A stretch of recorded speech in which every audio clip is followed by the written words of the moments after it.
Bendiciones a todos, Dios los bendiga.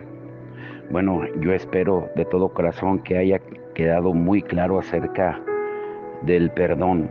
Y para agregar algo más acerca del perdón, tenemos que entender que el perdón refleja la perfección del amor. El prodigioso amor que Dios mostró por nosotros en la expiación lo experimentamos en el sacrificio que hizo para restaurar nuestra relación con Él. Dice Romanos 5:8, pero Dios mostró el gran amor que nos tiene al enviar a Cristo a morir por nosotros cuando todavía éramos pecadores. En el Sermón del Monte Jesús les enseñó a sus discípulos también, y también nos enseña a nosotros, en Mateo 5:43 al 48. Han oído la ley que dice, ama a tu prójimo y odia a tu enemigo, pero yo digo, ama a tus enemigos, ora por los que te persiguen. De esa manera estarás actuando como un verdadero hijo de tu Padre que está en el cielo. Pues Él da la luz de su sol tanto a los malos como a los buenos, y envía la lluvia sobre los justos y los injustos por igual. Si solo amas a quienes te aman, pues ¿qué recompensa hay por eso? Hasta los corruptos cobradores de impuestos hacen lo mismo. Si eres amable solo con tus amigos, pues ¿en qué diferencias de cualquier otro? Hasta los paganos hacen lo mismo. Pero tú debes ser perfecto, así como tu Padre en el cielo es perfecto. Mientras hablamos sobre este tipo de amor, que es el amor ágape de Dios, el amor incondicional, tal vez tú estás sintiendo en señal de acuerdo. Quiero amar a mi esposo, a mi esposa con ese amor. Quiero mostrar este amor a mis hermanos y hermanas en Cristo. Quiero mostrar y enseñar esa clase de amor a mis hijos. Quiero compartir ese amor con mis amigos. Pero ahora estamos hablando de perdonar y amar a las personas más difíciles en nuestra vida. Aquellos que deliberadamente nos afectan, a nuestros enemigos, a los hacedores del mal, a las personas que no nos caen bien. Y notemos que Jesús dijo que debemos ser perfectos, como nuestro Padre Celestial es perfecto. Y a esto es exactamente a lo que se refiere, a amar al mundo y a cada persona en el mundo como Él lo hace. Perfección es derramar el amor que Dios expresa hacia nosotros sobre aquellos que no nos aman. Perdonar es adorar. Ya lo recibimos, ahora debemos compartirlo. Es algo que tiene el poder absoluto para llevar la libertad a nuestras vidas. Cuando practicamos el perdón, el flujo del amor no solo elimina el temor, sino también el odio. Como dice Primera de Juan 4:18, que el perfecto amor de Dios echa fuera todo el temor. Y echa fuera el temor, el odio, el resentimiento que nos roba nuestra vitalidad espiritual y evitan que podamos adorar libremente a Dios. Jesús, Él continúa su sermón a sus discípulos enseñándoles a orar, y su modelo de oración nos dice que nos acerquemos a Dios diciendo, y perdónanos nuestros pecados, así como hemos perdonado a los que pecan contra nosotros. Mateo 6:12, perdón. En contraste, cuando nos mostramos indispuestos a perdonar, limitamos la capacidad del corazón para recibir y compartir el amor ágape de Dios. Esa actitud nos lleva por el camino de las malas decisiones y en muchos casos hace que nuestros cuerpos se enfermen. Es increíble la tendencia que tenemos a aferrarnos a la falta de perdón. La palabra de Dios es clara sobre la importancia del perdón. En Efesios 4:31 al 32 dice, líbrense de toda amargura, quítense toda furia, enojo, ira, palabras ásperas, calumnias, toda clase de mala conducta. Por el contrario, sean amables unos con otros, sean de buen corazón y perdónense unos a otros, tal como Dios los ha perdonado a ustedes por medio de Cristo Jesús. El perdón es la prueba definitiva del amor ágape. En mi vida personal debo poner en práctica el perdón muchas veces al día. Cuando cualquier sentimiento de agravio o de rencor o un espíritu de condenación viene a mi mente, tengo que poner en práctica el perdón a los demás, a mí mismo y proclamar libertad. La clave es vivir libres de amargura, desilusión, resentimiento Y eso es algo que forma parte de nuestra herencia como cristianos. Escuchemos el susurro del Espíritu Santo para perdonar y liberar. Retener el amor y el perdón, escuchen esto, es un tipo de esclavitud. Lo diré otra vez. Retener el amor y el perdón es un tipo de esclavitud. En Mateo 18, Jesús comparte una historia que llamamos la parábola del siervo despiadado. En Mateo 18, 23 al 35. Y les leeré esta versión. Dice: por lo tanto, el reino del cielo se puede comparar a un rey que decidió poner al día las cuentas con los siervos que le habían pedido prestado dinero. En el proceso le trajeron a uno de los deudores que le debía millones de monedas de plata. No podía pagar, así que su amo ordenó que lo vendieran junto con su esposa, sus hijos y todo lo que poseía para pagar la deuda. El hombre cayó de rodillas ante su amo y le suplicó: por favor, tenme paciencia y te lo pagaré todo. Entonces el amo sintió mucha lástima por él y lo liberó y le perdonó la deuda. Pero cuando el hombre salió de la presencia del rey, fue a buscar a un compañero, también siervo, que le debía unos pocos miles de monedas de plata. Lo tomó del cuello y le exigió que le pagara de inmediato. El compañero cayó de rodillas ante él y le rogó que le diera un poco más de tiempo. Ten paciencia conmigo y yo te pagaré, le suplicó, pero el acreedor no estaba dispuesto a esperar. Hizo arrestar al hombre y lo puso en prisión hasta que pagara toda la deuda.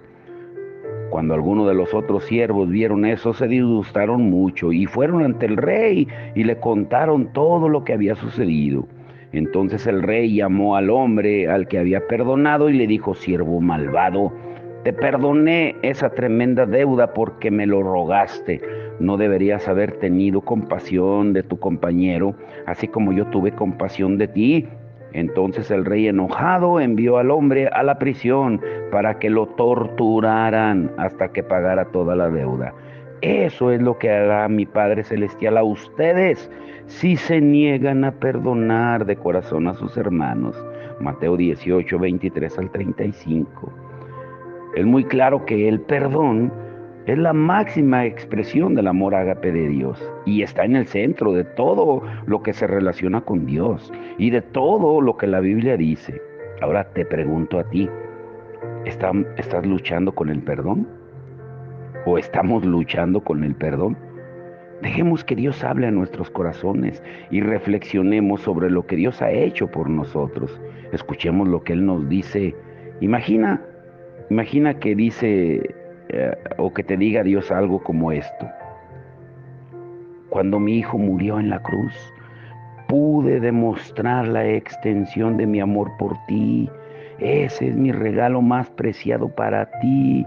Es mi puerta de entrada a la eternidad para que tú lo hagas. Y ahora te pido que abras esa puerta a todos en tu vida. Incluye a los que te han hecho daño, para que estés unido conmigo en el amor.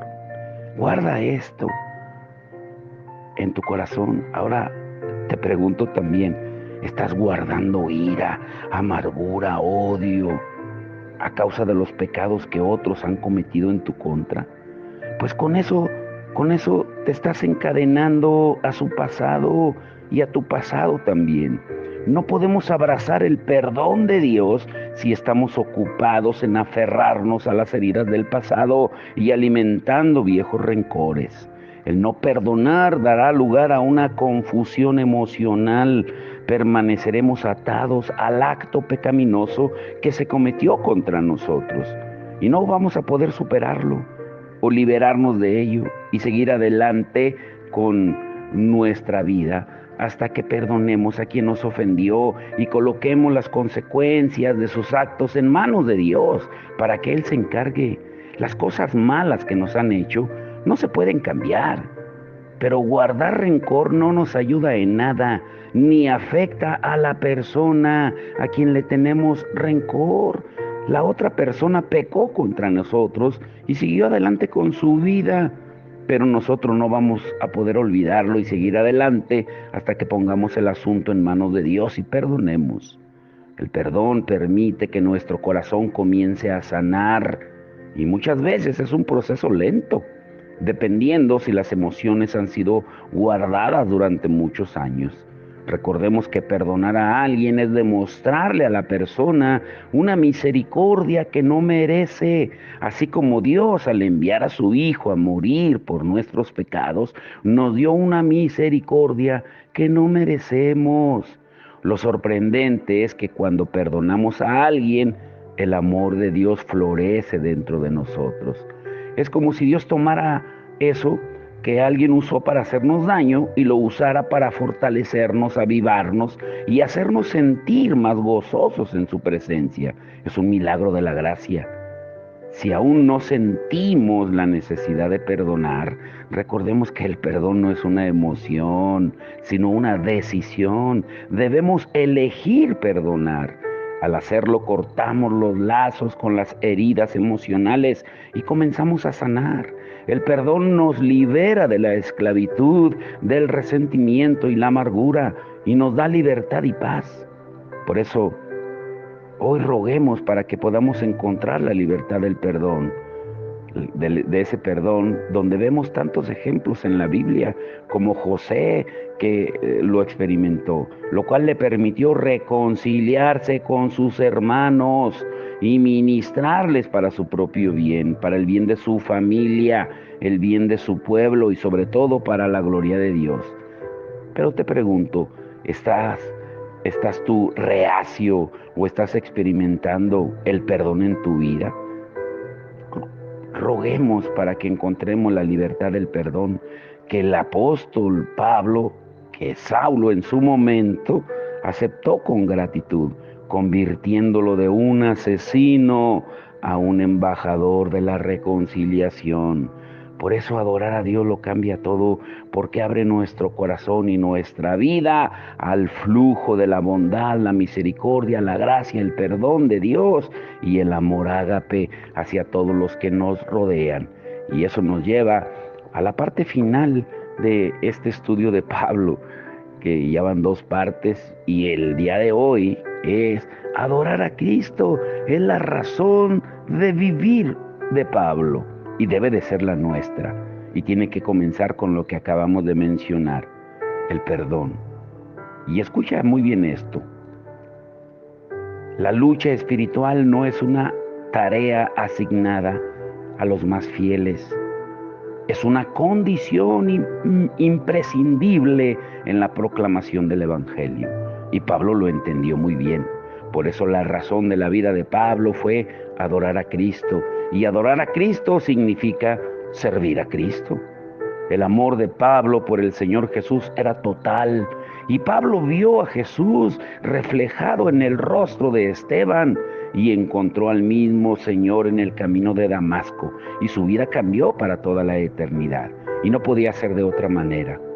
Cuando ponemos nuestros ojos en Jesús, todo lo demás deja de tener sentido. El rostro del Salvador es lo que siempre ilumina nuestro corazón, en los buenos y en los malos momentos, en el éxito y en el fracaso, en la gloria y en el sufrimiento. Pablo vivía para su Señor. Su razón de vivir no eran las enseñanzas de Jesús, tampoco el conocimiento de sus palabras, mucho menos las doctrinas derivadas del Evangelio, cuya revelación tenemos gracias a los escritos del apóstol.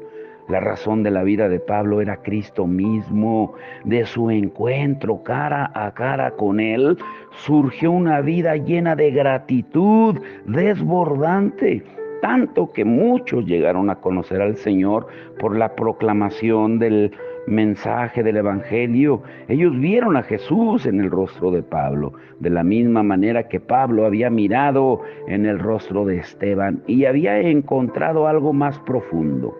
Algo que se hizo real en el camino a Damasco, cuando el que le miró cara a cara fue su Creador. Pablo resumió en una sola frase toda su vida, Filipenses 1:21. Y yo oro para que esa también sea nuestra frase de vida.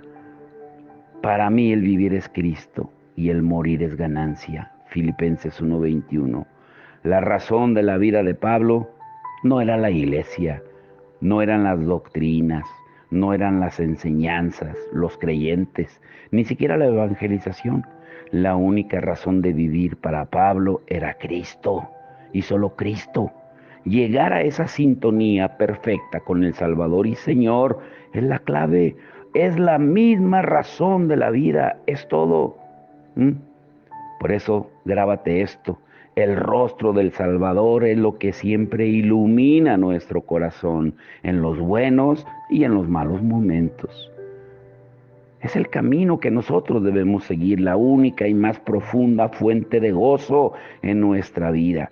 El contentamiento que viene de mirar a Jesús, de disfrutar en su presencia y depender única y exclusivamente de Él, no de las circunstancias ni de nuestros actos, ni siquiera de nuestras actitudes, sino de nuestro Señor.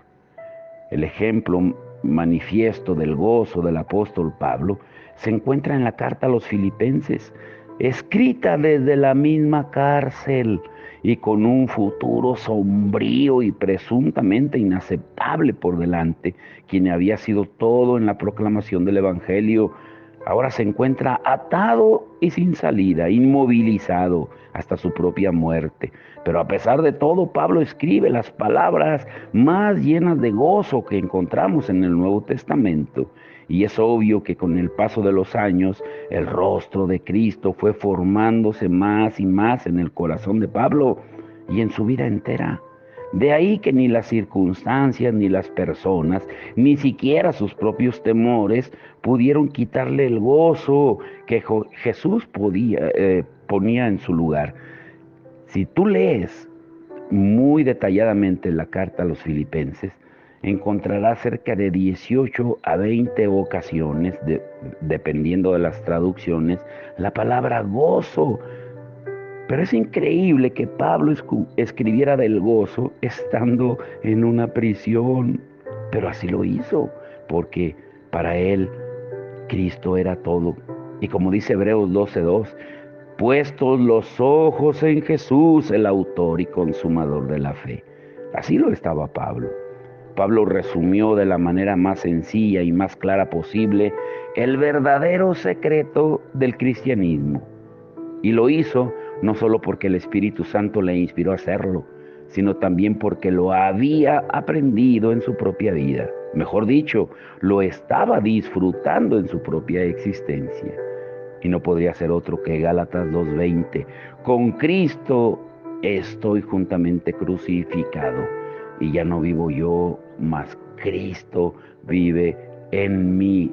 Esto es hermoso. Ahora, si Pablo dedicó su vida, si para Pablo la razón de vivir era adorar a Cristo, y eso se reducía o significaba servir a Cristo, pues también nuestra adoración, nuestro servicio, como menciona Pablo, ¿a qué se refiere en la iglesia? Escuchen esto, dice Efesios 2:10, pues somos la obra maestra de Dios. Él nos creó de nuevo en Cristo Jesús, a fin de que hagamos las cosas buenas que preparó para nosotros tiempo atrás. Tú y yo, al igual que Pablo, con nuestra adoración y servicio, estamos unidos con Él. Por eso hoy dile al Señor que te use. Esa debe de ser nuestra oración cada mañana. Estábamos perdidos y deshechos, pero en su gran misericordia Dios se acercó y nos salvó. Ahora nuestra respuesta debe de ser el amor, el perdón. Por eso dice la palabra que Él nos dio el ministerio de la reconciliación. Y Él comenzó una maravillosa obra de sanidad y fortalecimiento dentro de ti. Ahora tú eres una persona nueva, íntegra, completa. Debes de serlo, capaz de recibir y compartir el amor de Dios. Has sido reconstruido desde el interior, como cuando fuiste creado de forma maravillosa. Ahora crece en la fe y la adoración y el servicio a Dios. Y pronto vas a descubrir que eso es todo. Y podremos decir como Pablo, para mí el vivir es Cristo y el morir es ganancia. Y vas a descubrir que eres una obra de arte hecha nueva, o hecho nuevo por Cristo Jesús, como dice 2 Corintios 5:17, y que vas a poder servir y ministrar de formas que solo Dios ha planeado para ti desde antes que nacieras. Por eso, responde en adoración. Recuerda cuando Jesús le dijo a Satanás en Mateo 4:10, al Señor tu Dios adorarás y solo a Él servirás. No podemos ser verdaderos servidores sin ser verdaderos adoradores, ni podemos amar si no perdonamos. Cuando pasamos de asistir solamente a la adoración, a ser parte de la adoración, encerrados en cuatro paredes, pues el flujo maravilloso de la gracia entra y sale de nosotros tan naturalmente como respirar. Pero tenemos que demostrarlo durante la semana. El servicio deja de ser un esfuerzo y se convierte en algo que hacemos espontáneamente, pero no podemos olvidar lo más importante. No adoramos primero y servimos después, como si fueran dos actividades distintas de la vida. Servir es adorar. Amar es perdonar. Perdonar es amar. Adorar es servir. La respiración incluye tanto inhalar como exhalar en una sola función del cuerpo. Pues de la misma manera la adoración incluye dar y recibir, lo mismo que el perdón. En Romanos 12:1, un pasaje que ha sido citado varias veces en estos estudios de adoración, Pablo vincula explícitamente la adoración y el servicio que ofrecemos a Dios. Dice que ofrecemos nuestros cuerpos, todo lo que somos, como un acto de adoración, y nos exhorta a que respondamos a la misericordia de Dios a través del servicio. Él dice, por tanto, hermanos, tomando en cuenta la misericordia de Dios, les ruego que cada uno de ustedes en adoración espiritual ofrezca su cuerpo como sacrificio vivo, santo y agradable a Dios. Pero no puedes ofrecer al servicio de Dios un cuerpo lleno de amargura, de perdón, de falta de perdón, de resentimiento. Por eso debes amar a los demás, pero no puedes hacerlo si no sacas esa pudredumbre de adentro. El alma del servicio es amar a otros. Es por ello que Jesús resume todas las leyes y los mandamientos de Dios en amarlo con todas nuestras fuerzas y amar a los demás como a nosotros mismos. Y esto nos ilumina uno de los encuentros que Jesús tuvo con Pedro. Pedro ya había sido llamado la roca. Pedro significa roca y había declarado que su reconocimiento espiritual de Jesús como el Mesías, que era el fundamento de la iglesia. Vean o lean Mateo 16, del 16 al 18. Pero Pedro estaba lejos de ser perfecto. Cuando se le dio la oportunidad de orar con Jesús en el momento de angustia, Pedro se durmió en Marcos 14, 32 al 37. Cuando tuvo la oportunidad de declarar su lealtad a Jesús, lo negó 3 veces. Marcos 14, 66 al 72. Mientras que las mujeres fueron al sepulcro para ungir el cuerpo de Jesús, Pedro se escondió y cerró las ventanas y puertas. Juan 20, 19. Por eso no es de extrañar que Cristo, cuando resucitó, quisiera asegurarse de que Pedro sabía cuál era su lugar en el reino. En un escenario familiar para él después de todo, porque la primera vez que hablaron Jesús y Pedro, lo llamó a abandonar su barco, estaba pescando, y lo llamó a ser un pescador de hombres. Jesús lo llamó a descender de su barco e ir a la orilla, pero solo después de ayudarlo a sacar de las aguas una de las mayores pescas de su vida. Lean Juan 21 del 1 al 6. Y cuando Pedro reconoce a Jesús y escucha su voz llamándolo desde la orilla, hizo lo que mejor sabía hacer, lanzarse de cabeza al mar. Juan 21, 7 al 9 dice, entonces el discípulo a quien Jesús amaba, le dijo a Pedro, es el Señor.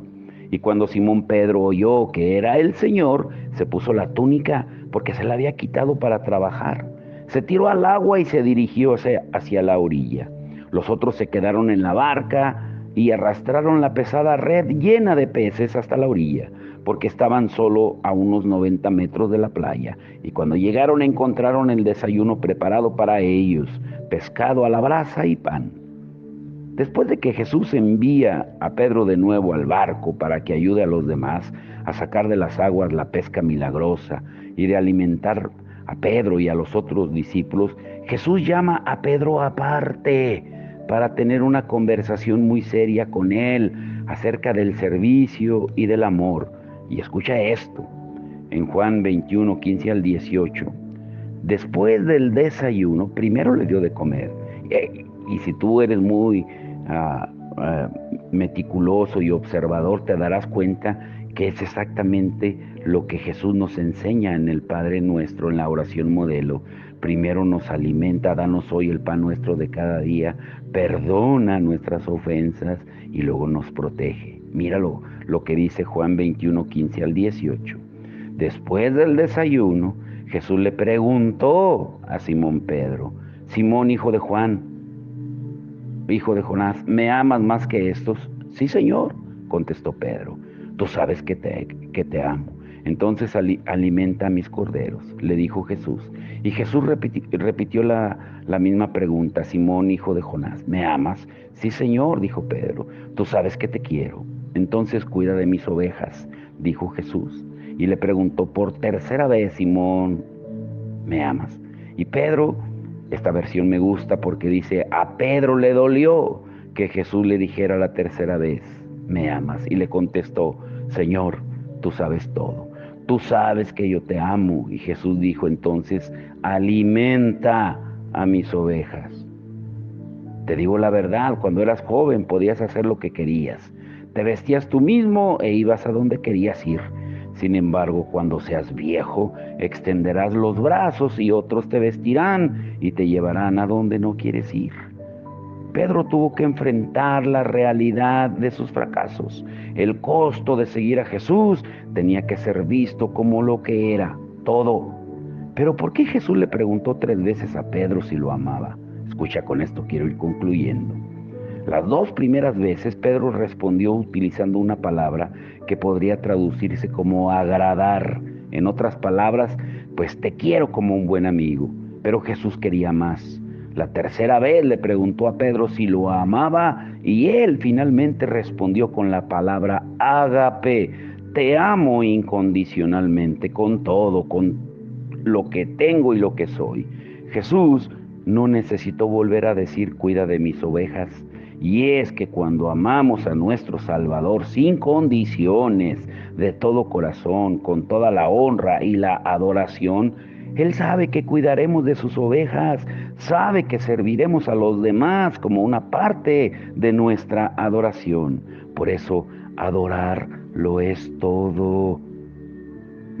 Hemos estudiado en los estudios pasados cómo el corazón de la adoración radica en que Dios es digno de nuestra gratitud. Desde el ardiente deseo de Dios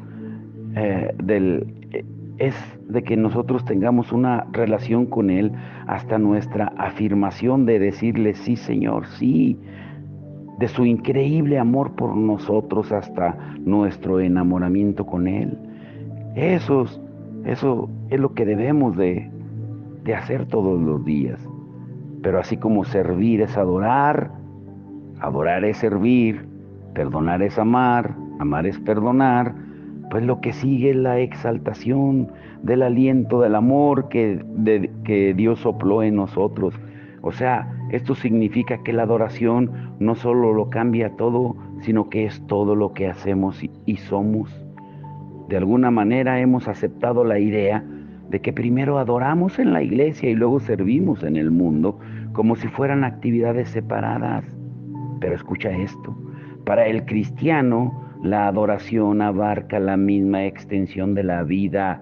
La vida misma ya es una expresión de adoración. Podríamos llegar a entender esto en diferentes momentos, de diferentes maneras, en nuestro caminar con Dios. Pero la conexión se aferrará en nuestras mentes y corazones a través del servicio facultado por el Espíritu Santo e inspirado por el amor de Dios en nuestras vidas. después de aprender a amar a Dios en adoración, aprender a amar a otros es el segundo propósito de nuestra vida. Pero aún así, ambos propósitos, ambos mandatos, ambas actividades han sido diseñadas por Dios y suceden en conjunto, en armonía, como si se tratara de nuestra respiración espiritual. Cuando nuestra adoración es inspirada por el Padre, nos enamoramos de Jesús y estamos en sintonía con el Espíritu Santo. Nos desbordamos en el servicio y el amor activo para con el mundo, incluso amando a nuestros enemigos, y somos transformados completamente en cada aspecto de nuestras vidas. Ahora escucha esto. ¿Cuál es la verdadera grandeza? Eso está interesante. Mañana vamos a continuar. La madre de Santiago y de Juan se acercó a Jesús con una petición en Mateo 20:21. Te pido por favor que permitas que en tu reino mis dos hijos se sienten en lugares de honor a tu lado, uno a tu derecha y el otro a tu izquierda. Era bueno lo que ella quería para sus hijos, que estuvieran lo más cerca de Jesús, pero desafortunadamente su comprensión de la naturaleza del reino de Dios se basaba en una comprensión mundana de lo que es la grandeza. Su petición no era espiritual, sino más bien política. Los otros discípulos notaron lo que ella estaba tratando de hacer y murmuraron por su atrevimiento, por las razones equivocadas. Ellos estaban tan equivocados, tan errados sobre la grandeza como esta madre. Más tarde, después de regresar del huerto del Getsemaní, a estos mismos discípulos se les ofrecieron lugares a la derecha y a la izquierda de Jesús. Él dijo en Marcos 14:34, mi alma está, me gusta esta versión, destrozada de tanta tristeza hasta el punto de la muerte. Quédense aquí y velen conmigo. ¿Y qué hicieron? Se durmieron. Y tal vez si realmente querían estar a la derecha y a la izquierda de Jesús, pues debieron haber colgado de las cruces también junto a él, uno a la izquierda y otro a la derecha en lugar de los delincuentes. Llévate esto en tu corazón. El mensaje de Jesús era, si quieres ser grande, sirve. Él estaba enseñándoles a ellos y a nosotros que cuanto más nos acercamos a Jesús en amor y adoración, más se manifestará esa cercanía, esa presencia de Dios en el servicio a los demás. Por eso Hebreos 13:15 al 16 nos enseña que la adoración y el servicio van juntos. La forma, grábate esto, con esto te dejo. La forma más elevada de la adoración es la de un cristiano que practica el servicio desinteresado. La mayor forma de alabanza es el sonido de nuestros pies que buscan al perdido y al desamparado. Uy, eso está profundo. Por eso nunca olvides lo que Pablo nos enseña, que adorar a Cristo es la razón de vivir. Y fue la razón de vivir de Pablo, y que sea la nuestra. Y que podamos decir, como él lo dijo en Filipenses 1:21, para mí el vivir es Cristo y el morir es ganancia. Padre, en el nombre de Jesús, te damos toda la honra, toda la gloria. Señor, gracias por abrirnos nuestros ojos. No podemos decir que amamos a un Dios que no vemos e ignorar al prójimo que sí vemos. Ayúdanos, Señor, a ser esos verdaderos adoradores que te adoran en espíritu y en verdad. Ayúdanos, Señor, a entregar nuestro corazón, a ofrecernos, como dice Romanos 12:1, en sacrificio vivo, santo y agradable a Dios, a ti, todo nuestro cuerpo. Ese es nuestro verdadero sacrificio, nuestro verdadero culto racional. Señor, hoy te damos toda la gloria y la honra, porque nos abres el entendimiento a tantas cosas equivocadas que hemos creído, porque separamos el perdonar del amor, el adorar del servicio.